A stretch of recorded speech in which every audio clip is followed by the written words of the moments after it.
This is me, and I'm in Coventry, UK. Feeling curious how I got here? This is my story.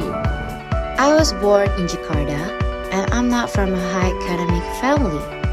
So I just live a simple life with no so simple dreams. I've always wanted to travel the world, even though I didn't know how. When I started my study at Polytechnic Negeri Jakarta, I felt I was too far from my dream. I was thinking about student exchange, but I'm only a vocational student. From what I saw, the international exchange program was not for me. It was only for a bachelor's degree. I'm stuck in my small world and didn't know what to do.